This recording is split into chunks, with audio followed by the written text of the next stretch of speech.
Olá, olá! Muito boa noite, primeiro aos nossos alunos e professores que estão conosco aqui na Escola Bíblica Dominical. Bom dia para você que está aí na estreia desse vídeo, às 8h45 da manhã, também acompanhando neste domingo, e um olá para você que está em algum outro horário, algum outro dia da semana, estudando a Bíblia conosco. É um convite que a gente faz para você, para estudar, para entender da palavra de Deus, entender a vontade de Deus. Hoje, tratando os últimos versículos da primeira carta do apóstolo João, carta que nós temos estudado ao longo desses últimos 3 meses, terminando no quarto mês, que é esse mês agora de outubro. A gente ainda vai avançar um pouquinho no mês de novembro, né? Nós teremos ainda que estudar a segunda e a terceira carta do apóstolo João. E aqui a gente convida você a falar sobre o tema de hoje, que é nós temos, isso é uma afirmação, nós temos segurança. Para isso, eu vou pedir a um dos alunos que leia para mim 1 João, capítulo 5, 1 João, capítulo 5, versículo de número 20. Irmã Inedina, eu vou pedir para a irmã fazer a leitura desse texto para mim. 1 João, capítulo 5, versículo de número 20. Assim que a irmã. Tem que abrir o microfone, tá? O microfone da irmã tá fechado. Aí. Está tudo certo. Sabemos também que o Filho de Deus veio e nos deu entendimento para que conheçamos aquele que é o verdadeiro. E nós estamos naquele que é o verdadeiro, em seu Filho Jesus Cristo. Muito bem. O objetivo da nossa aula de hoje é formar a convicção da segurança que nós temos em Deus e aumentar essa confiança nele à medida que estudamos e cremos na sua palavra, tá bom? Para isso, a gente preparou uma surpresa, pedi à irmã Emilce que preparasse uma surpresa. A gente vai fazer isso na aula ao vivo, e aí nós improvisamos alguma coisa com a irmã Emilce, com o pastor Salovi, para a aula de hoje. Nós vamos louvar a Deus, né, cantando o hino do Inário para o Culto Cristão, o 417, que tem o título Que Segurança Sou de Jesus. Então, irmã Emilce, pastor Salovi, podem aí abrir o microfone de vocês e já dar início. E você que está aí pela internet, louve a Deus conosco.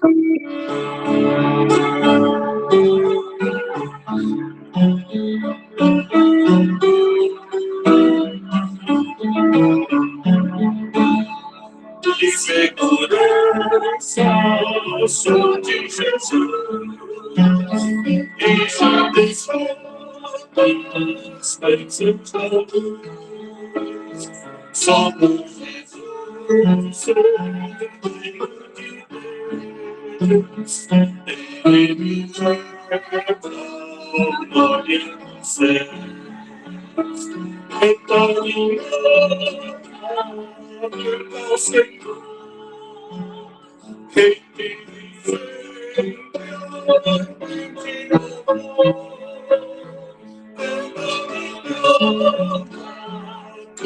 Senhor, quem te sempre ao Senhor, diz que esvaziou, então me senti anjos cantando nos altos céus, logo das céus, a graça de Deus, ao Senhor,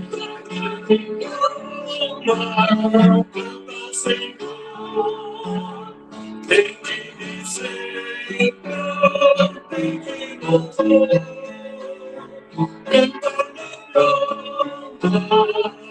ao Senhor, tem que dizer, tem que louvar, sempre vivendo em seu grande amor, e de vocês meu Salvador. Esperançoso, vivo na luz, pela bondade,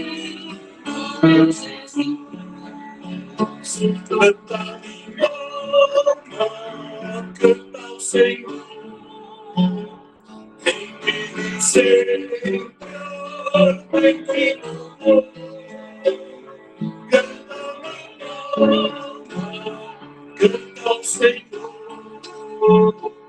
vem que céu, vem que louvor.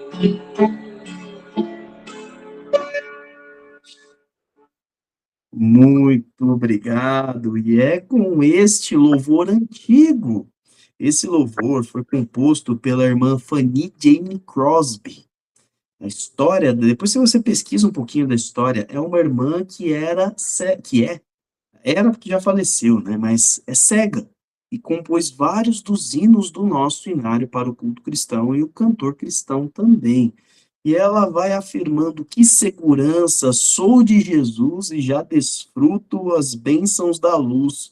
Sou por Jesus herdeiro de Deus. Ele me leva à glória dos céus. E qual é o resultado dessa segurança? Canta minha alma, canta ao Senhor, rende-lhe sempre ardente louvor. E ela vai descrevendo nas próximas estrofes, ah, como ela chegou a esta segurança, é a segunda estrofe, qual é a continuidade desta segurança, é a terceira estrofe, e sempre cantando com alma, rendendo um louvor ardente, um louvor firme, forte, mais ou menos aí como foi o louvor do pastor Salovio da irmã Nilce. A próxima vez a gente vai fazer o quê? Porque a gente está usando o software do Google Meet, e aí a qualidade de áudio não é tão boa para um instrumento ou algo do tipo. Da próxima vez nós vamos gravar mesmo, e aí a gente põe lá no YouTube, né? Grava lá na igreja, ou grava também na casa do pastor Salovio da irmã Emilce aí, e aí a gente põe no YouTube já o vídeo direto, aí os irmãos vão ter mais qualidade. Louva a Deus pela vida, pastor Salovio, que ele fala assim, ó, não me põe para cantar no coral não, porque eu canto a voz da pessoa que estiver do meu lado. Então você viu, ele estava fazendo soprano porque a irmã Emilce estava fazendo soprano. Mas se ela estivesse fazendo o contralto, ele ia fazer contralto também, né. Mas aceitou aí o desafio, né. Eu chamei a irmã Emilce, ela falou: "Ah, eu vou colocar o pastor Salovio para cantar junto, que vai ter uma voz masculina", né. E é isso, queridos, para a gente pensar, refletir um pouco sobre este tema de hoje, quando nós falamos que nós temos segurança, isso é uma afirmação. E olha, é uma pergunta que eu faço a você, diante de tantas incertezas nessa vida, ou melhor, eu diria, tudo nessa vida é incerto. Quais são as seguranças que nós podemos ter? Porque, veja, a maioria das pessoas, a maioria mesmo, quase que uma totalidade no mundo, busca um negócio chamado segurança financeira. Segurança financeira é você ter o recurso necessário para viver a vida da forma como você sonhou, como você planejou, tá? Alguns buscam viver de uma forma muito simples, então, eu tenho a minha casinha, eu tenho a minha alimentação, consigo cuidar da saúde, para mim é o suficiente. Outros vão: "Ah, eu quero uma casa um pouco melhor, eu quero poder fazer algumas viagens, eu quero poder comer uma comida em restaurantes um pouco mais caros", e aí vão buscando seguranças financeiras para cada uma dessas coisas, cada um desses objetivos.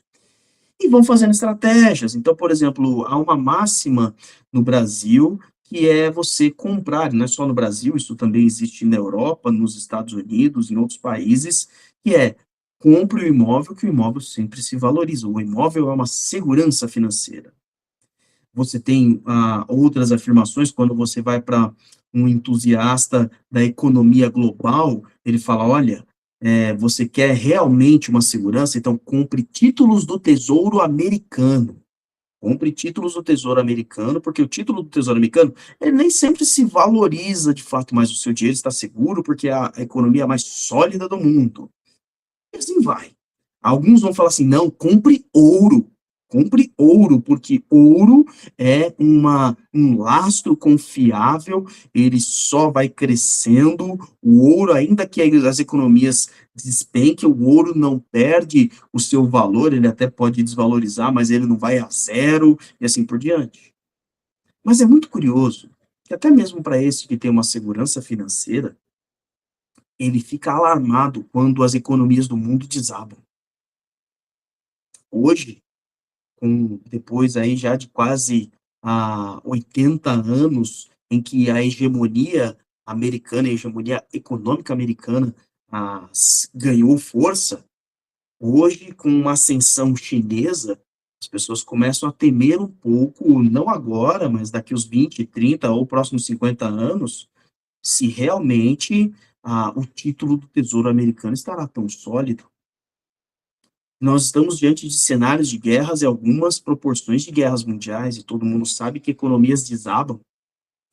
Nós estamos diante de cenários de colapsos econômicos, e quando há um colapso econômico, sabe o que desaba também? O preço dos imóveis.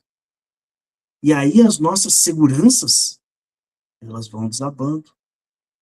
Mas não, pastor, esse negócio de segurança no dinheiro é besteira, é isso que o senhor está falando mesmo. Segurança no dinheiro, uma hora vai desabar. É importante ter a segurança nas coisas que vale a pena, na família. Como diria Rui Barbosa, família, célula máter da sociedade. E aí você vê muitos e muitos casamentos, o que vai aumentando é o divórcio. As crianças crescem em um ambiente de insegurança quando veem os pais brigando o tempo todo. Já olham para a avós e a avós divorciados também. E aí, como é que elas ficam pensando, como é que eu vou formar uma família? A minha não deu certo, a dos meus tios não deu certo. Ou então, não, pastor, mas se viver direitinho, dá certo. Realmente. Só que aí, o próprio Deus chama alguém da tua família. Chama um marido, chama uma esposa, chama um filho, chama um pai, chama uma mãe. Ou seja, o falecimento. E aquele braço forte, na pandemia nós vimos isso. Pessoas ali, famílias inteiras faleceram, ficou uma criança, ficou um menino, morreu a irmã, morreu os pais, morreu a avós, e toda aquela segurança se foi. Ainda que a família tenha permanecido firme, unida, casamento fiel, mas o falecimento trouxe de novo o cenário de insegurança. Na vida nós só temos incertezas. Por quê? Você não vê o futuro, você não conhece o futuro, você projeta o futuro, você planeja para o futuro. Mas certeza do futuro? Não há. Diante de um cenário constante de insegurança, porque é a vida, você crente em Jesus Cristo, você cristão, você discípulo de Jesus, você tem segurança. E hoje a gente vai reforçar um pouco mais dessa segurança, finalizando a carta do apóstolo João. E é muito interessante como ele está agora terminando essa carta, porque depois de tudo que ele escreveu, ele precisa fortalecer os seus leitores, os seus ouvintes, para que eles entendam em que está firmada a vida deles. Eles estavam ali com insegurança intelectual. Tinha gente querendo tapear eles. Tinha gente pregando um falso evangelho. Eles estavam diante de uma insegurança física, como está passando, por exemplo, ali no norte da África, uma série de países, como a Nigéria, que tem ganhado algum destaque, ou outros irmãos ali na Ásia, boa parte ali na Ásia Central, boa parte no extremo Oriente também, que tem a sua segurança física ameaçada. E diante disso, João agora termina essa carta reforçando a segurança que eles têm. Então, eu vou pedir a um dos alunos que, em primeiro, leia para mim 1 João, capítulo 5, versículos 13 a 15. 1 João, capítulo 5, versículos de 13 a 15. Quem achou, pode ler.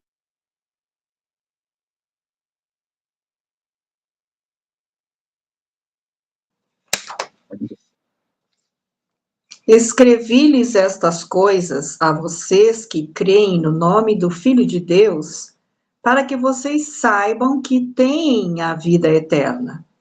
Esta é a confiança que temos ao nos aproximarmos de Deus. Se pedirmos alguma coisa de acordo com a sua vontade, ele nos ouve.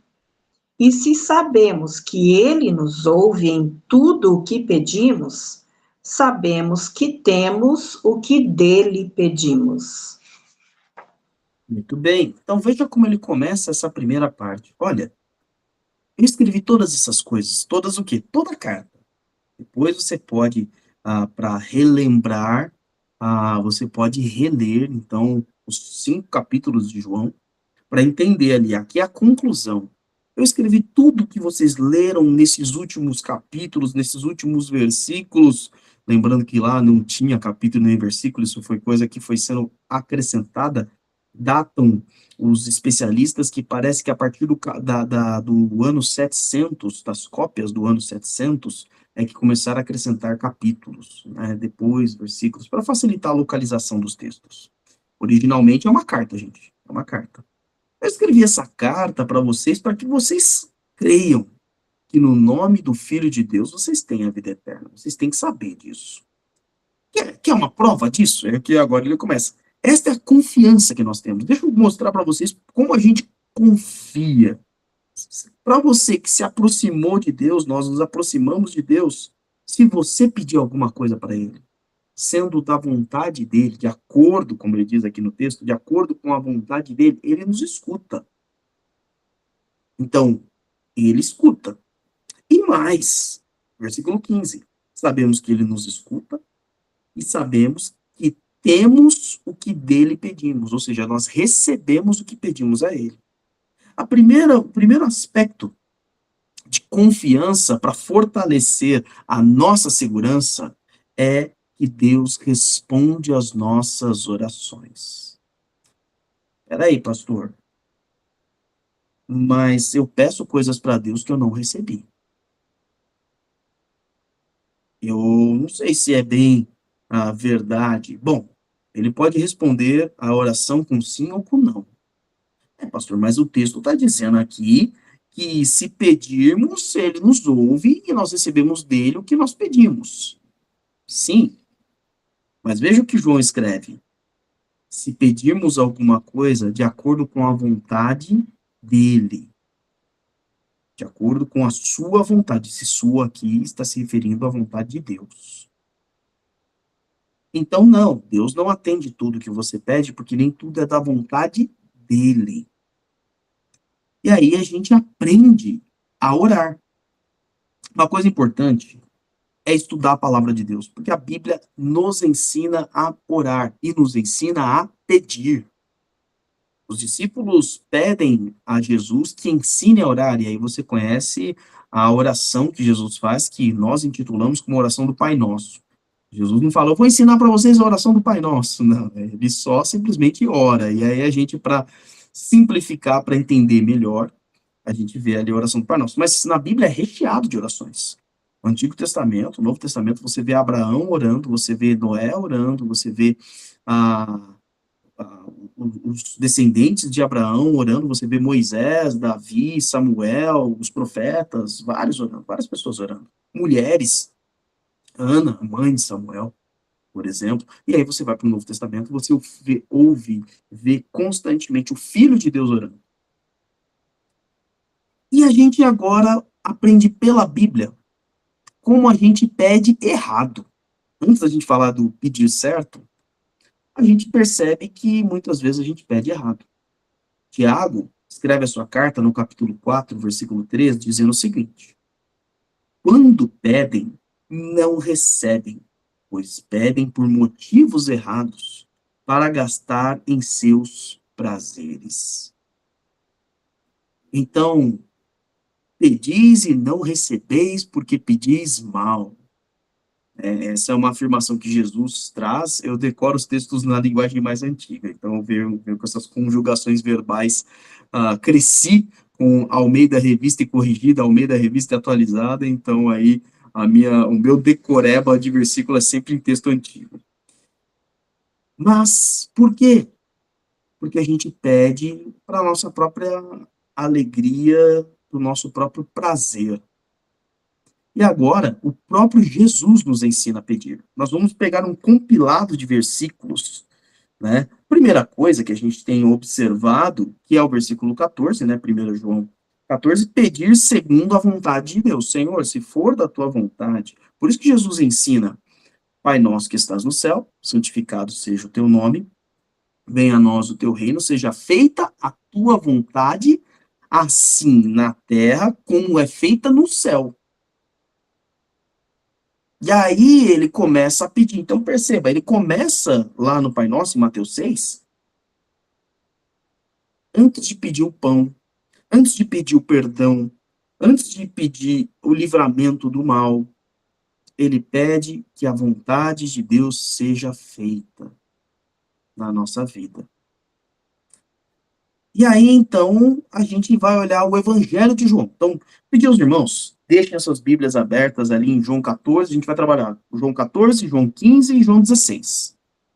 Tá? São 4 versículos, né? 2 versículos em João 14, são 4 textos. 2 versículos em João 14, 2 versículos em João 15, 1 versículo em João 16. Pastor, deu 5, é que a gente vai ler 4 blocos de texto. Primeiro, lê para mim, João 14, 13 e 14. João 14, 13 e 14. Pode ler. E eu farei o que vocês pedirem em meu nome, para que o Pai seja glorificado.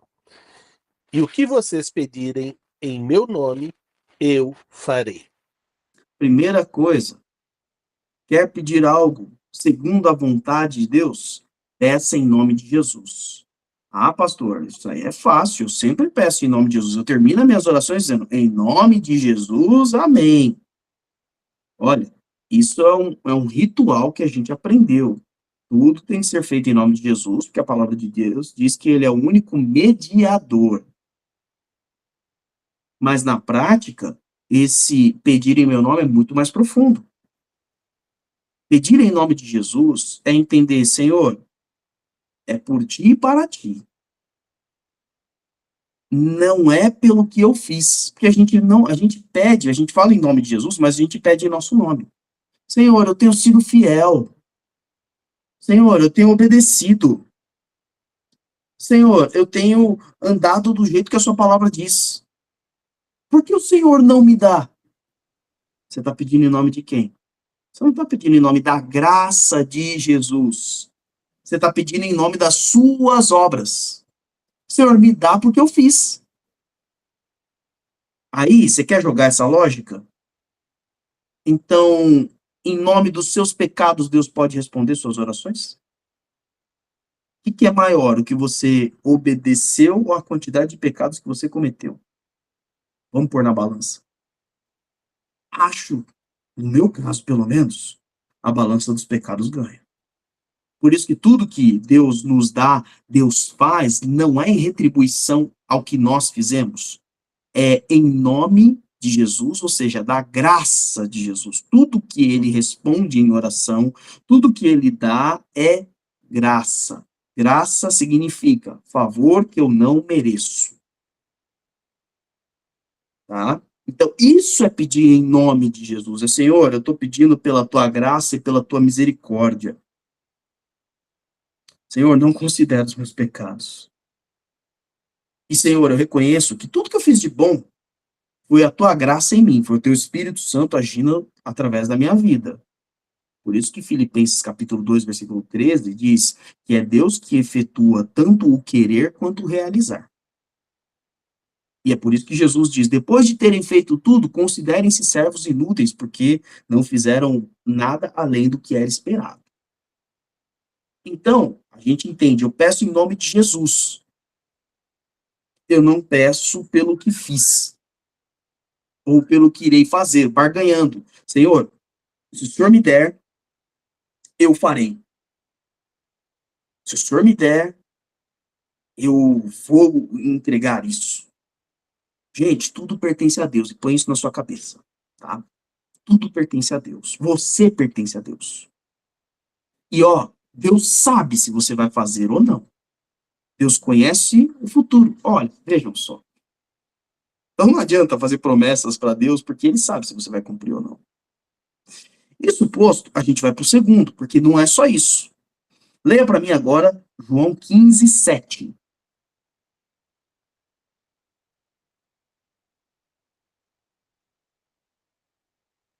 Se vocês permanecerem em mim e as minhas palavras permanecerem em vocês, pedirão o que quiserem, e lhes será concedido. Veja agora a segunda parte. A segunda parte a gente já está estudando, né? Olha que interessante. Se vocês permanecerem em mim, ou seja, se você estiver unido comigo, se você estiver em comunhão comigo, se você estiver caminhando comigo, e as minhas palavras permanecerem em vocês, pedirão o que quiserem, e lhes será concedido. Ou seja, olha o que a gente está fazendo agora. Nós estamos estudando a palavra de Deus. Nós estamos aprendendo com a palavra de Deus. E a palavra de Deus nos ensina a orar, a palavra de Deus nos ensina a pedir, viver segundo a palavra de Deus nos faz pedir certo. Por exemplo, vamos pegar o princípio básico. Senhor, eu peço porque a tua palavra diz que eu tenho que te amar acima de todas as coisas. Então eu peço isso para demonstrar o amor ao Senhor. Senhor, eu estou pedindo para demonstrar o amor ao próximo. Pegamos os dois mandamentos principais, certo? Pegamos os dois mandamentos principais. Senhor, eu peço porque isso de fato, Senhor, os meus filhos precisam comer. Os meus filhos precisam comer e para demonstrar amor a eles eu preciso providenciar o alimento. Para que eles aprendam, inclusive, a confiar no Senhor, eu preciso providenciar o alimento. Eu preciso que o Senhor providencie o alimento para nós. Tá vendo como é um pedido, é diferente? Então, se as minhas palavras permanecerem, a gente pede segundo a palavra de Deus, não segundo a minha palavra, ou melhor, segundo a palavra dos homens, segundo a palavra das pessoas. Então, esse é o segundo critério. Pede primeiro em nome de Jesus. Pede segundo a palavra de Deus. Terceiro, João 15:16. Vamos acrescentar essa lista. João 15:16. Pode ler.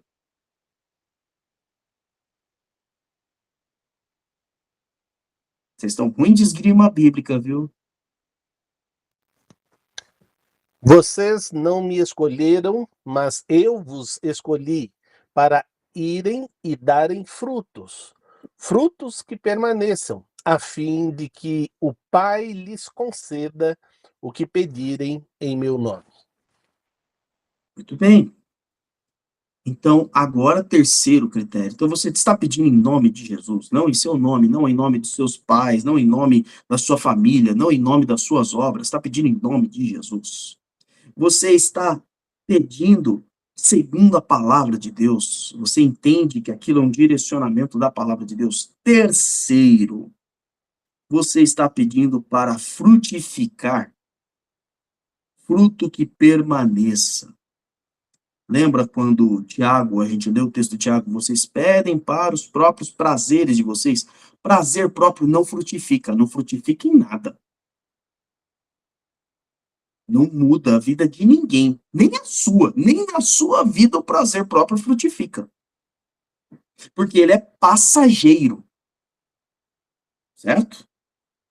E veja que interessante, eu até pulei aqui um aspecto, deixa eu acrescentar aqui um ponto.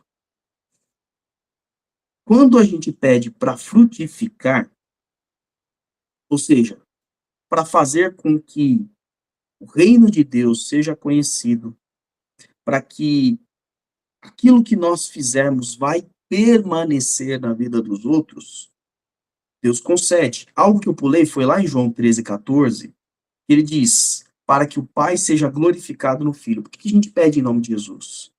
Para que Deus seja conhecido, reconhecido por meio de Jesus. Então, tudo que a gente pede resulta na glória do Pai e do Filho, resulta na glória de Deus. Não resulta na sua glória. Então, não peça para ser conhecido, começa por aí. Peça que Cristo seja reconhecido por meio daquilo que você fizer. Então, a gente já aprendeu estes 3 critérios, eu acrescentei o 4º, né? Então, pediu para a glória de Deus, pediu em nome do Filho, pediu segundo a palavra, pediu para frutificar. Aí nós vamos para o quinto e último critério. João 16, 24. Pode ler. Até agora, vocês não pediram nada em meu nome. Peçam e receberão, para que a alegria de vocês seja completa. Bom, você viu que Jesus reforçou. Até agora vocês não pediram nada em meu nome, vocês pediram. E ele está falando com os discípulos. Os discípulos, eles não pedem em nome de Jesus, porque eles não haviam ainda sido criados, né? Eles foram ensinados durante a vida toda a pedirem a Deus. E que, no máximo, quem poderia ser o mediador ali seria um sacerdote, quem sabe um profeta ou algo do tipo. Jesus está reforçando, vocês têm que pedir em meu nome. Eu sou o caminho, a verdade e a vida. Eu sou o mediador, eu sou o bom pastor, eu sou o sacerdote, eu sou o profeta, eu sou aquele que vai mediar tudo.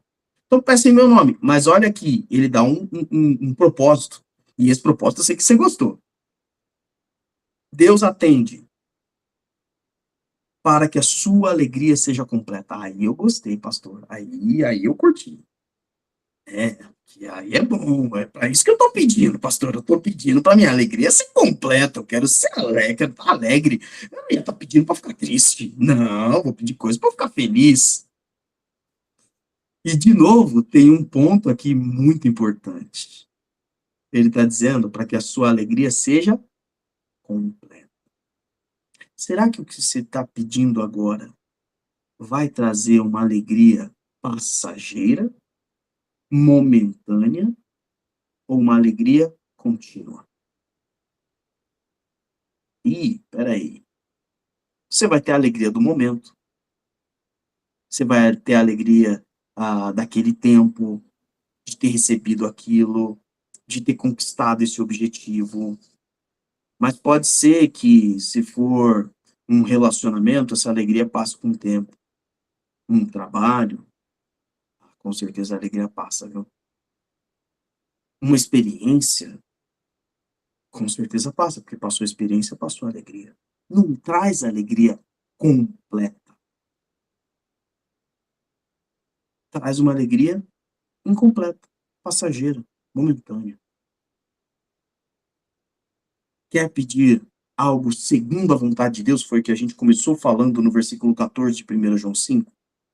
Peça para a glória de Deus. Peça em nome de Jesus. Peça segundo a palavra de Deus. Peça para frutificar. Peça para ter a alegria completa. Aí você desvenda o que é da vontade de Deus. Passe por esses 5 critérios. Passe por esses 5 critérios. E aí, certeza que você receberá. Pensando em oração, porque João está falando de oração.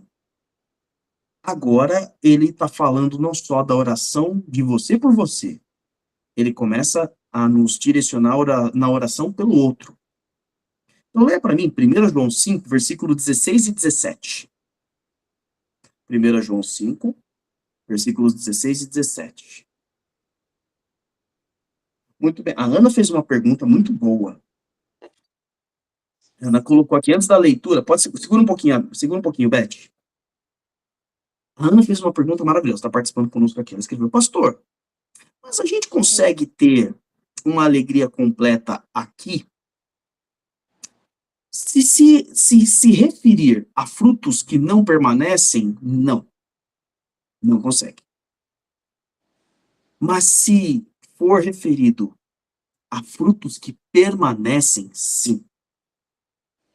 Então pense sempre em pessoas, porque é o que permanece. Permanecer eternamente, a gente está pensando. Se a gente investe para a eternidade dos outros, é uma alegria completa. Porque pensa comigo, toda vez que você se lembrar da salvação que alcançou aquela pessoa, que está transformando, inclusive, aquele evangelho que está transformando gradativamente a vida daquela pessoa, você se alegra.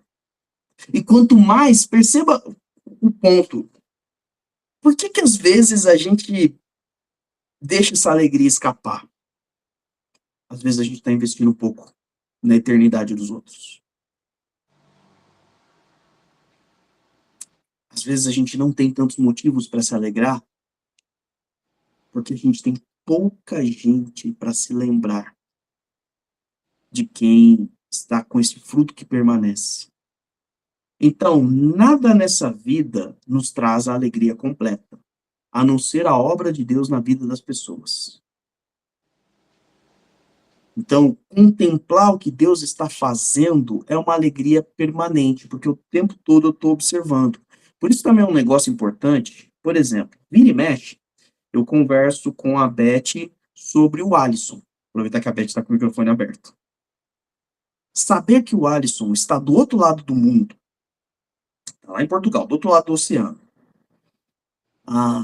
mas permanece fiel ao Senhor, tem buscado ao Senhor no dia a dia dele, é uma alegria completa. O Alisson foi a terceira pessoa que eu batizei no meu ministério. Beth deu a luz, deu a vida ao Alisson. Eu tive a oportunidade de ser o obstetra espiritual. Eu inventei isso aqui agora, tá, gente? Então, quem que foi o teu médico que fez o parto do Alisson, Beth? Foi doutor Edson. Doutor Edson. É. E o doutor Cristiano aqui... Um japonês. Foi um japonês, né? O doutor Cristiano me deu o título aqui, ó. O doutor Cristiano tirou o Alisson das águas. Então, é uma alegria poder ver um filho de Deus nascendo e você poder ver o crescimento. E ele está do outro lado do mundo. Então, é muito importante, inclusive, a gente continuar mantendo isso. Continuar, mesmo que as pessoas tenham ido para outra cidade, tenham ido para outro estado, ou outro bairro, simplesmente, ou você foi, né? Você que se deslocou. Como é importante a gente continuar investindo na vida das pessoas, né? Beth, pode ler para mim. Acabou de falar comigo, Alisson, viu? Tá me aguardando para ir para a igreja juntos lá. É isso aí. Se alguém ver seu irmão cometer pecado que não leva à morte, ore a Deus, dará vida ao que pecou. Refiro-me àqueles cujo pecado não leva à morte. Há pecado que leva à morte. Não estou dizendo que se deva orar por esse. Toda injustiça é pecado, mas há pecado que não leva à morte. Muito bem. Nós estamos aqui é um texto polêmico, tá, queridos? É um texto muito difícil. E assim, João, ele não foi muito amigo nosso aqui. É claro, ele escreve sendo inspirado por Deus, dirigido por Deus, mas aqui ele não ajudou a gente, porque ele põe esse texto no final. É um texto difícil. Primeiro, eu quero concentrar nessa primeira parte. Nós estamos falando sobre oração e nós estamos falando sobre segurança. Segurança em, primeiro, Deus responde nossas orações. Segundo, Deus aceita a nossa intercessão, o pedido pelo outro. Tá? O pedido é em nome de Jesus, obviamente. E aqui, lembra do fruto que permanece? Você vai andar com seus irmãos. Você vai andar com a igreja de Cristo. E sabe o que você vai ver na igreja de Cristo? Ou melhor, sabe o que você vai ver na vida dos seus irmãos? Pecado. Você vai andar comigo, ó. Anda comigo aqui, eu sou o pastor da igreja Batista de Vila Matilde. Você vai andar comigo, anda comigo todo dia. Sabe o que você vai ver na minha vida? Pecado. Eu lembro de uma colega de trabalho, quando a gente estava indo embora e juntávamos uma turminha ali, e pegávamos carona, o pessoal pegava carona comigo. E aí, geralmente eu trabalhei no guichê de caixa de bancos, né? Eu era um dos caixas, e lá a gente. Eu geralmente era muito calmo. Os clientes, você sabe como é que é fila de banco, estressa, principalmente em dias úteis, nos quintos dias, né? Quinto dia útil, os múltiplos de 5 são sempre muito cheios. E eu sempre, mesmo com o pessoal berrando tudo, eu ficava tranquilo. Até que ela me viu dirigindo. E aí ela ficou surpresa, né? Porque aí dirigindo eu era estressado. falava alto, xingava o motorista do lado. Deus foi curando, tá, queridos? Deus foi curando. Hoje em dia eu já melhorei bastante. Deus me deu um presente, dois presentes maravilhosos, filhas. E você tem que ser exemplo, e exemplo de verdade, né? Então Deus foi usando as minhas filhas para gerar domínio próprio, fruto do Espírito. E quando a gente vai observando, então, se você andar comigo, você vai ver pecado. Se você andar com outros irmãos, você vai ver pecado. Tem gente que se afasta da igreja dizendo, não, mas lá todo mundo é falso. Olha, querido, sério? Não, lá o povo fofoca, o povo mente. Não, lá o povo diz que não faz e faz. É, você está no meio de um povo que foi redimido em Cristo, que foi regenerado em Cristo, mas ainda tem o seu corpo corrompido, ainda é afetado pela natureza pecaminosa. Lá tem muita gente com o compromisso de seguir a Cristo, mas nesse caminho tropeça, e tropeça várias vezes. O que João está ensinando agora não é, não dá para andar com esse povo, esse povo peca demais, não tem condição. Não tem condição. Ele não está ensinando você justamente a criticar. Ele está ensinando você a orar. Se alguém vir o seu irmão cometer pecado que não leva à morte, ore e Deus lhe dará vida. A igreja é o local de restauração. Ou melhor, a igreja é o corpo de Cristo de restauração. Nós fomos santificados no sangue de Jesus e estamos aprendendo a andar em santidade, que é permanecer segundo a vontade de Deus, permanecer santo. Uma das coisas maravilhosas que esse texto nos revela é que, assim como Deus não desiste de nós não devemos desistir dos nossos irmãos, daqueles que têm caído em pecado. Assim como eu sei que você, se tem caído em pecado, não quer que os outros desistam de você. Você quer que alguém faça como Jesus fez para Pedro, que estava afundando no mar pela falta de fé em Jesus? Estenda a mão, puxe você e volte a caminhar com você em segurança. Exatamente o que Jesus faz com Pedro. Todo pecado é falta de fé. Todo pecado. Porque fé não é apenas crendice, fé não é apenas acreditar em algo sobrenatural. É obedecer de maneira natural uma série de mandamentos que Deus dá. Então, se ele diz para você, filho, honra teu pai e tua mãe, você crê que o melhor é obedecer e não fazer aquilo que você quer. Se você faz o que você quer, então você crê que o melhor não é obedecer. Por isso, falta de fé. E por isso, o papel da Igreja de Cristo é restaurar o irmão. Querido, ora. Nós precisamos orar pedindo a Deus que restaure, que traga de volta a vida, que traga de volta um relacionamento de comunhão com Cristo. Eles não precisam, seu irmão não precisa de acusador. Já tem um cara que faz isso muito bem, ele é doutor nisso aí. O nome dele é Diabo. Inclusive é isso que significa o nome dele, tá? O acusador. Então não precisa, não.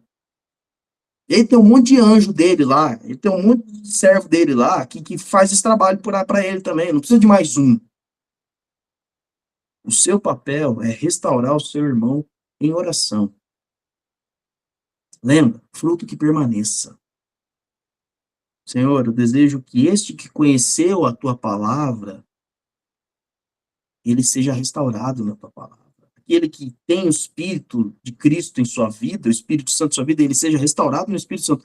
Aí, veja, quando você... por que João está falando disso de uma maneira muito séria? Presta muita atenção nisso. Quando você ora para que o seu irmão seja restaurado, sabe o que acontece?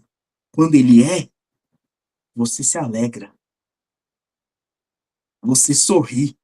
Você fala, Deus seja louvado, ele se arrependeu. A palavra diz que aquele que se arrependeu, ele perdoa, ele se arrependeu, ele está voltando aos caminhos do Senhor. Agora deixa eu te dizer o resultado daquele que não ora.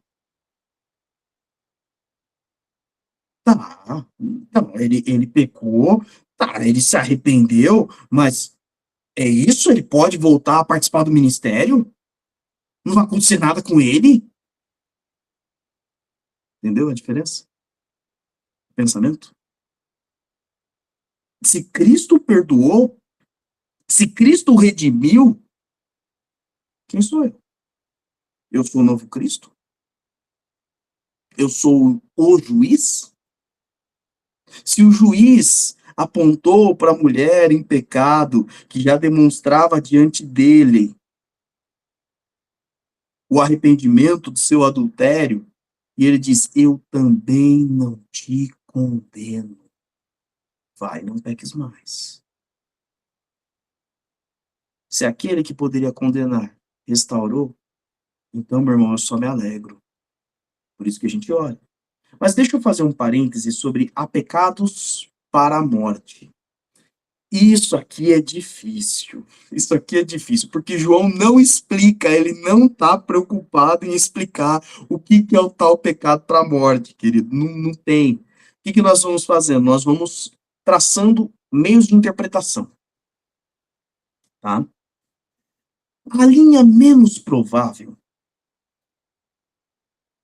é o pecado para a morte física, por exemplo. Então, existem pecados que a gente comete que vão levar à perda da nossa vida. Certo? Então, uma série de vícios que são prejudiciais à saúde. Atitudes insensatas. Né? Mexer com gente que não deveria. Andar com gente que não deveria. Isso leva à morte. Ir para locais que não deveria.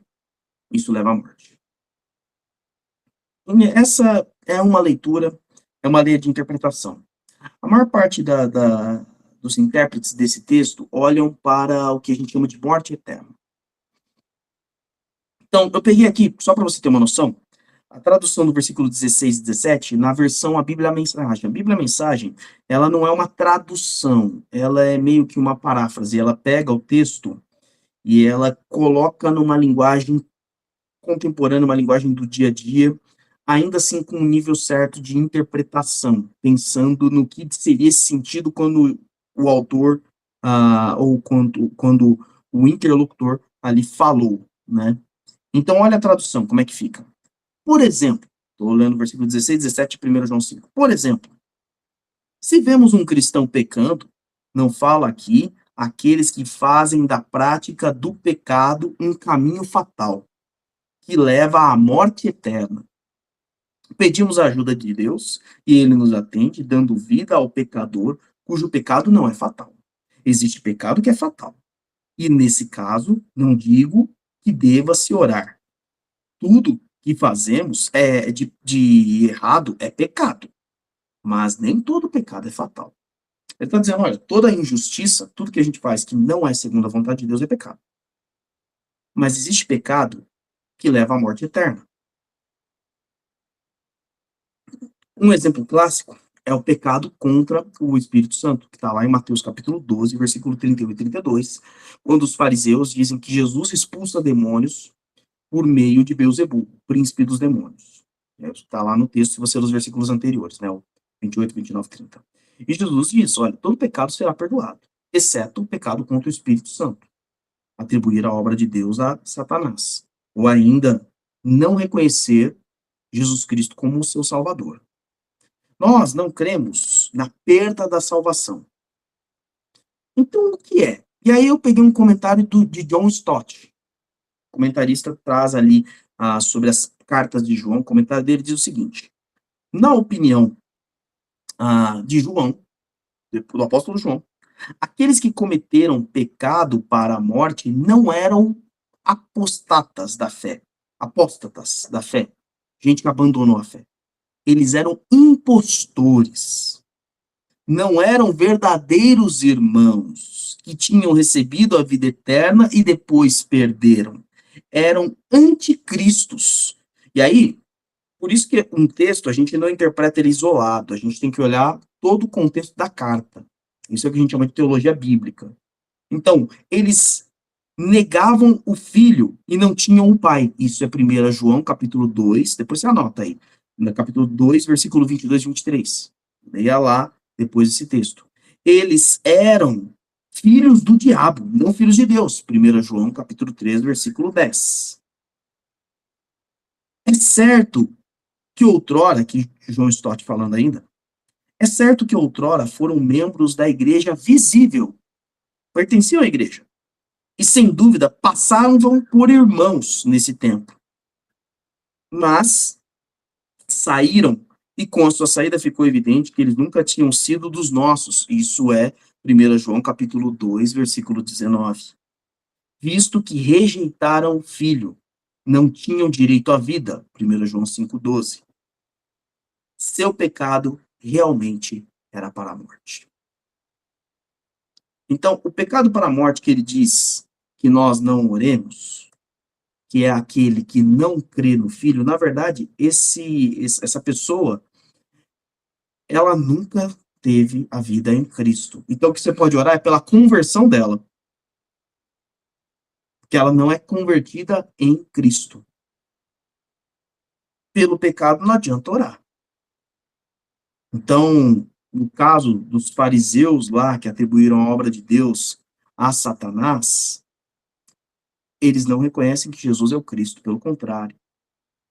Eles colocavam que Jesus era filho do diabo. Só qual o pior, no caso deles, e por isso que quem comete esse pecado dificilmente é alcançado pela salvação, é porque eles sabiam que Jesus era o Cristo. Por quê? Bastava consultar as Escrituras e eles veriam que as Escrituras testificavam sobre ele. E aí, para você ter certeza, depois você pode ler o Evangelho de João.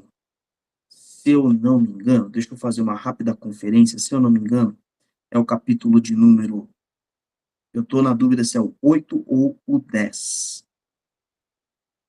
Mas o comentário deles é o seguinte: se os romanos virem este Jesus aí como o nosso rei, como Messias, virão os romanos e nos tirarão do nosso lugar. Se eu não me engano, é o 10.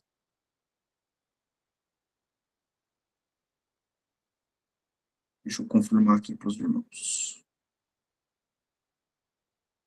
Se alguém achar aí, também me fala. Porque esse aí eu não lembro de cor.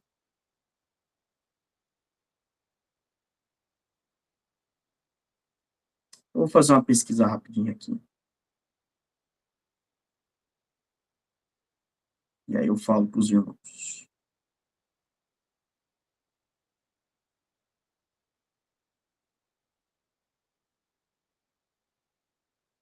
Vou dizer uma coisa para os irmãos: eu sou um péssimo embaixador do rei. Eu fui embaixador do rei, decora. João 11, tá vendo? João 11, 48. Diz o seguinte: se deixarmos, todos crerão nele. Então os romanos virão e tomarão tanto o nosso lugar como a nossa nação. Entendeu? Isso depois que Jesus ressuscitou a Lázaro. Então, esse tipo de pecado é o pecado que leva para a morte. E por esse pecado não adianta orar. Ora pela conversão dessa pessoa. Possivelmente, e aqui o que João está dizendo, são pessoas que não são ignorantes com relação a Cristo. Por isso que ele diz no capítulo 2 de 1 João 5, eles estavam no meio de nós, mas não eram dos nossos. Eles conheceram. E conhecendo, disseram, não, eu não quero esse Cristo. Por isso que é um texto tão difícil, tá, queridos? Mas isso aqui, depois de tudo isso que eu falei, isso é uma linha de interpretação. Há outras, tá bom? O foco da lição de hoje não é essa. Nós vamos, então, ao terceiro ponto. E eu vou pedir para os irmãos lerem para mim 1 João 5,18. 1 João, capítulo 5, versículo 18. Você que está acompanhando pelo YouTube, ficou alguma dúvida? Coloca aí nos comentários. Pode ler.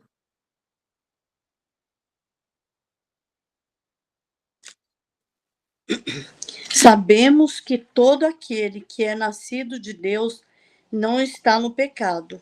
Aquele que nasceu de Deus o protege, e o maligno não atinge. Muito bem.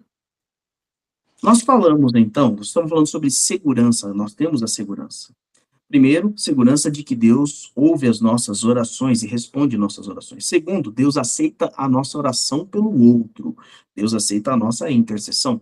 Terceiro, para nós fecharmos a nossa segurança, nós precisamos entender a nossa posição, e diante disso, a Bíblia nos traz 3 certezas, 3 verdades, 3 certezas. A primeira é de 1 João 5,18, que é a certeza que o poder de Deus está em nós. Por isso que ele diz, sabemos que todo aquele que é nascido de Deus não está no pecado, aquele que nasceu, Deus o protege, o maligno não o atinge. Aqui a gente está falando de condição. Pastor, eu ainda peco, tudo bem. Ele está dizendo para nós em 1 João capítulo 1, versículos 8, 9 e 10, que a gente peca. E quando a gente peca, nós temos um advogado, onde nós podemos confessar os nossos pecados. Ele é fiel e justo para nos perdoar os pecados e nos purificar de toda injustiça. Se nós afirmamos que não temos pecado, fazemos Deus de mentiroso e a sua verdade não está em nós. Agora, o que ele está dizendo é que você não está no pecado. E estar no pecado é você não pertence mais ao pecado, você pertence a Cristo.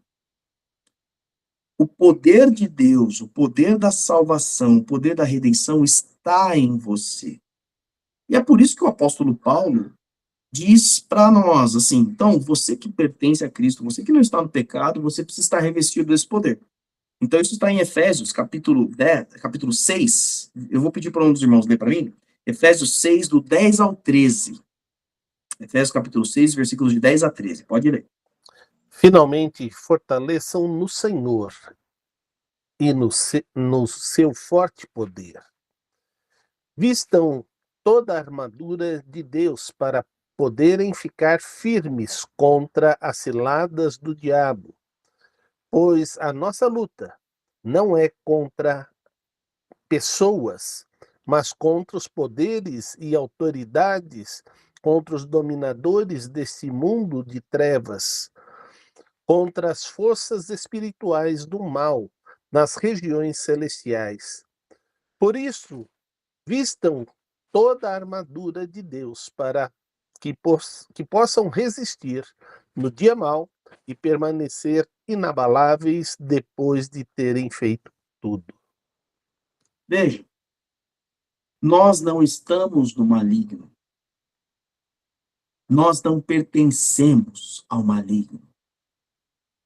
Mas nós estamos num mundo que jaz no maligno. É o próximo versículo que a gente vai ver. E por estarmos no mundo que jaz no maligno, nós temos que estar fortalecidos no poder de Deus. Esse poder que já habita em nós por meio do Espírito Santo tem que nos fortalecer diariamente, porque ele está dizendo, olha, a nossa luta, ela é diária, ela é constante, e ela não é contra as pessoas. É contra as forças e autoridades do mal, desse mundo de trevas. Depois, eu recomendo que você continue lendo a carta de Paulo, os versículos seguintes, ali de Efésios, capítulo 6, leia lá depois o versículo 14, 15, 16, 17. Tá? Porque ele vai falar sobre a armadura de Deus. O que é essa tal armadura? Quais são as partes dessa armadura? O que você tem que ter na sua vida diariamente? Ele vai falar sobre o evangelho, vai falar sobre fé, vai falar sobre justiça, vai falar sobre verdade e vai falar sobre a palavra de Deus. São os elementos que fazem parte, que tem que fazer parte da sua vida diária de relacionamento com Deus. Todo dia você tem que estar revestido dessa armadura. Essa é a primeira certeza. A segunda certeza é que nós somos de Deus. 1 João 5,19. Sabemos que somos de Deus e que o mundo está sob o poder do maligno. Em João, Evangelho de João, capítulo 10, versículo 28 e 29, Jesus diz o seguinte: eu lhes dou a vida eterna, e jamais perecerão. Ninguém as poderá arrancar da minha mão. Meu Pai, que as deu para mim, é maior do que todos. Ninguém pode arrancar da mão de meu Pai. Ninguém as pode arrancar da mão de meu Pai. Eu e o Pai somos um. É por isso que nós, Igreja Batista Brasileira, afirmamos: uma vez salvo, salvo para sempre. A salvação, ela não está garantida na tua mão. Eu quero que você tenha certeza, entenda isso. Quando a gente tem medo de perder a salvação, quando a gente acha que a salvação depende de nós. Lembra que eu falei logo no comecinho, eu não, nós lemos o texto falando, pedir em nome de Jesus? Adivinha só o que, em primeiro lugar, é em nome de Jesus? A salvação. Não é no seu nome, não é no meu nome. Não é no nome da tua igreja. Não é no nome da tua denominação. É em nome de Jesus. A salvação é garantida por Cristo. Então, nós temos a certeza que somos de Deus, não pelo que somos, mas por quem Deus é. Você entregou sua vida a Jesus, declarando que Ele é o Senhor e Salvador. A expressão Senhor é dono. Pastor, e quando eu erro? Sabe o que demonstra que você pertence a Ele? O seu arrependimento.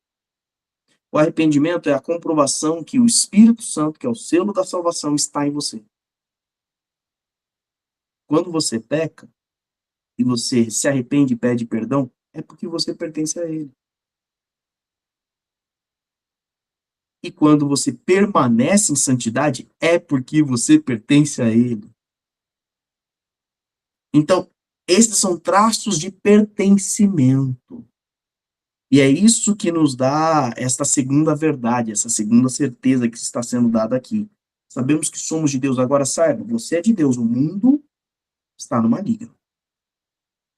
Está sob o poder do maligno. Então, entenda uma coisa. Sofrer com as dores deste mundo, os ataques deste mundo, é porque o mundo está no maligno. Sobre o poder, sobre a influência. Aqui o poder que ele está se referindo é a influência. Sobre a influência do maligno. E quem está sob a influência do maligno permanece como inimigo de Deus, permanece como seu inimigo, porque você é amigo de Deus. Ele não pode atacar Deus. E ele não pode atacar Jesus, que Jesus está com o Pai. Eles atacaram a Jesus, colocaram ele numa cruz. Jesus ressuscitou, e vou te dizer, se ele não tivesse ascendido aos céus, eles iam querer colocar de novo. Mas já não tinham mais poder sobre Cristo. Então o que eles fazem? Atacam os filhos. É por isso que matam tanto crente por aí, gente. Por isso que caluniam. Por isso que injuriam. Por isso que prendem, executam. Porque eles querem atacar o pai, mas não conseguem, então eles atacam os filhos. Então entenda isso, você pertence a Deus independentemente das ciladas, dos ataques de Satanás. Nunca duvide da sua salvação, porque ela não está guardada em você, ela está guardada em Cristo. Terceira verdade que o texto nos dá é o conhecimento de Cristo. Leia para mim o versículo 20, 1 João 5, 20. Pode ler. Sabemos também que o Filho de Deus veio e nos deu entendimento, para que conheçamos aquele que é o verdadeiro. E nós estamos naquele que é o verdadeiro, em seu Filho Jesus Cristo. Este é o verdadeiro Deus e a vida eterna. Há muitos falsos deuses por aí. Há muitas pretensas verdades, afirmações que parecem ser verdadeiras. Mas qual é a certeza? A certeza do conhecimento. Sabemos que o Filho de Deus veio e nos deu entendimento. É só em Jesus que se conhece o verdadeiro Deus. Por isso que o próprio João, que escreve essa carta, escreve o seu evangelho dizendo no versículo 14 do capítulo 1, que nós vimos a graça do Filho de Deus, aquele cheio de graça e de verdade. Por isso que o próprio Jesus vai dizer que nós conheceremos a verdade, e a verdade nos libertará. No mesmo capítulo, no capítulo 8, ele vai dizer, se o Filho os libertar, vocês verdadeiramente serão livres. E no versículo no 14:6, João 14:6, ele diz, eu sou o caminho, a verdade e a vida. João começa essa carta afirmando que eles conheceram aquele que é a verdade. Então ele afirma de várias e várias vezes, várias formas diferentes. É muito interessante que é o mesmo evangelista, é o mesmo autor da carta, por isso que você vai ver nesse trabalho com a palavra verdade de uma maneira tão forte e atrelada a Jesus Cristo, para nos mostrar o seguinte: Deus foi plenamente conhecido em Jesus. O que de Deus se pode conhecer plenamente é através de Cristo. E é por isso que o próprio Jesus, quando está orando, conversando com o Pai, em João 17:3, ele diz: esta é a vida eterna, que te conheçam, o único Deus verdadeiro e a Cristo Jesus a quem enviaste. O princípio da vida eterna e a continuidade da vida eterna é conhecer a Cristo, é conhecer a Deus através de Cristo. À medida que você vai conhecendo a Ele, você vai cada vez mais tendo a sua segurança firmada. E João termina essa carta de um jeito totalmente estranho, se a gente não observar o que ele está querendo dizer. João, 1 João, capítulo 5, versículo 21. É muito interessante, quando você vai ler as cartas do apóstolo Paulo, eles trabalham ali a graça do Senhor Jesus, o amor de Deus nosso Pai, estejam com todos vocês, agora e para sempre, amém. Pedro também vai fazendo esse término de carta. João termina essa carta com uma exortação. Ele traz de novo aquele carinho. Ele põe lá, filhinhos, guardem-se dos ídolos.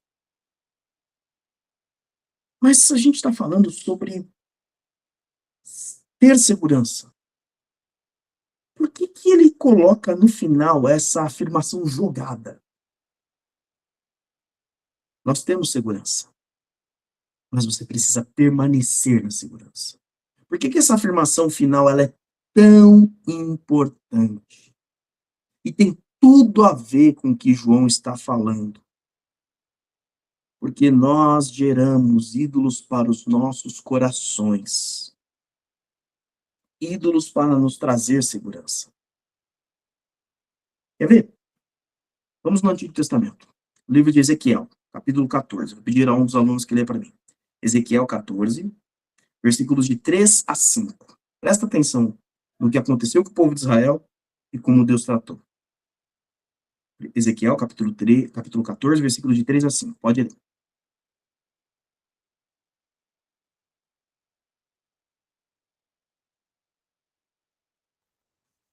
Vai lá, pastor.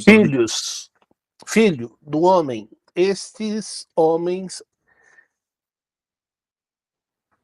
ergueram ídolos em seus corações e puseram tropeços ímpios diante de si. Devo deixar que me consultem? Ora, diga-lhes assim o soberano Senhor: quando qualquer israelita erguer ídolos em seu coração e puser um tropeço ímpio diante do seu rosto, e depois for consultar um profeta, eu, o Senhor, eu mesmo responderei a ele conforme a sua idolatria. Isto farei para reconquistar o coração da nação de Israel, que me abandonou em troca de seus ídolos. Por que João diz ao final, filhinhos, guardem-se dos ídolos? O ídolo não é uma estátua. Muitas vezes foi representado na figura de uma estátua. O ídolo é algo que você elege. o cristão não elege estátuas. Entendeu isso direitinho? O cristão elege família. O cristão elege conta bancária. O cristão elege como ídolo emprego. O cristão elege como ídolo as suas próprias boas ações. O cristão elege como ídolo a si mesmo. E por quê? Porque o ídolo existe para fazer a sua vontade. Às vezes a gente quer tratar Deus como um ídolo. E a gente se achega diante de Deus para que ele faça a nossa vontade. Como eles fizeram. Por que Israel abandonou a Deus? E por que a gente abandona? Porque Deus não faz a nossa vontade. Porque Deus não fez a vontade de Israel. E aí eles elegeram ídolos. Ídolos conhecidos por todas as pessoas. Então ali você tinha Baal, Azerá, Camus, e vários outros ali de toda aquela região, tanto de Canaã, quanto Moabe, quanto os demais, Moloque é um outro que apareceu também. Mas também tinham as confianças. A gente começou falando, olha, e deixa eu te dizer, não tem nada de errado em guardar recurso, inclusive a palavra de Deus orienta, o homem sábio ele vai guardar recurso. Não tem nada de errado em você constituir boa família. A palavra de Deus diz que não é bom que o homem esteja só e que nós devemos cuidar da família. É plano de Deus. Não tem nada de errado em você ter alegria no trabalho e trabalhar com gosto, com vontade, com propósito. Inclusive, quem instituiu o trabalho antes do pecado foi Deus. Colocou Adão e Eva, e principalmente ali é falado primeiramente ali ao homem, né? Colocou para lavrar e cuidar do jardim. O problema é que a gente transforma todas essas coisas em ídolos para atingir a nossa vontade. Qual é a diferença? O ídolo existe para fazer a vontade, a sua vontade. Deus existe para fazer a vontade dele. Entendeu a diferença? Deus não está aqui para fazer a sua vontade, mas sim a vontade dele. Por isso João termina dizendo: guarde, para você permanecer em segurança, guarde seu coração, porque a nossa segurança está na vontade de Deus, porque a vontade de Deus é melhor que a nossa. Toda vez que a gente está se sentindo inseguros é porque a gente está pensando na nossa vontade. E aí a gente fica, mas será que eu vou conseguir realizar a minha vontade? E aí a gente fica inseguro, porque a gente não tem certeza. Mas quando nós estamos confiantes da vontade de Deus, até quando a gente está no meio do deserto, nós temos confiança. Porque sabemos que é Ele que realizará a vontade. E que a vontade dele é infinitamente melhor. Até morrer para a glória de Deus você morre. Como Jesus disse a João como Jesus disse a Pedro sobre o apóstolo João. Então, meus amados, a gente termina o estudo da primeira carta de João fortalecendo a nossa confiança. Se você ainda não tinha esta confiança plena em Deus, espero que comece essa construção na sua vida. E se você já tem, agora eu espero que você continue sendo fortalecido, afinal é para isso que a igreja existe, para edificar a sua vida, para edificar o seu lar. Eu quero, antes da gente encerrar, já como a gente terminou o estudo dessa carta, semana que vem a gente estuda a segunda carta, e na outra semana, terceira carta, tá bom? De João. Será um estudo apenas para cada uma delas. Antes da gente encerrar a aula, eu quero pedir a um dos nossos alunos que abra o seu microfone e nos dirija a Deus em oração. Ore por nós, para que continuemos, para que permaneçamos nesta segurança que o Senhor nos dá. Quem vai orar aí pela gente? Vocês estão muito devagar hoje. Vamos lá. Te louvo, ó Pai, por tua bênção. Te louvo pelo ensino, ora colocado diante de nossa mente e do nosso coração. Pedimos que teu Espírito aplique a tua palavra em nossas vidas e que possamos entender tudo aquilo que o Senhor já preparou para cada um de nós antes de nascermos. o Senhor enviou o seu Filho e nos deu este privilégio de fazermos parte da tua família. Obrigado porque o teu Espírito nos guia a toda a verdade. Obrigado porque o teu Espírito aplica a tua palavra em nosso viver. Obrigado porque as tuas misericórdias estão sobre nós e ela é o que impede que sejamos consumidos, e a tua misericórdia não tem fim. Obrigado porque através da salvação os nossos nomes foram escritos no livro da vida. Obrigado porque o teu Espírito habita em nós e dia após dia confirma com o nosso espírito que somos teus filhos. Obrigado porque através do sangue de Jesus Cristo ele nos perdoa e nos purifica de todo pecado. Obrigado, Senhor, porque o Senhor pagou o preço e nos concede a alegria de vivermos uma vida eterna e uma vida abundante na tua presença. Por tudo isso te somos agradecidos, em nome de Jesus. Amém. Amém. Quero agradecer aí os nossos alunos, tanto pela parte da leitura, quanto pela contribuição do pastor Salaver e da irmã Nilce, louvando a Deus, nos levando a louvar a Deus, também pelas dúvidas colocadas, inclusive você que está pelo YouTube, se ficou alguma dúvida, coloque aqui nos comentários, a gente responde na próxima aula, ou pelos próprios comentários mesmo, mas a gente vai notificar ali para você, se for muito longa a resposta, a gente fala, ó, nós vamos comentar na próxima aula, né? Se for ainda um pouco mais curtinho, a gente responde lá mesmo. Deixe o seu like, sua curtida, se inscreva no canal aqui da igreja e compartilhe nas suas redes sociais. Deus abençoe a todos. Boa noite aos irmãos aqui que estão comigo na quarta-feira. Um bom restante de semana para você que está aí conosco no domingo. Muito Boa noite a todos, irmãos. Obrigada. maravilhoso. Boa noite, pastor. Boa noite. Boa noite a todos. Boa noite, a paz, pastor. A paz, irmã Zilda. Uma boa noite. Boa noite. Deus.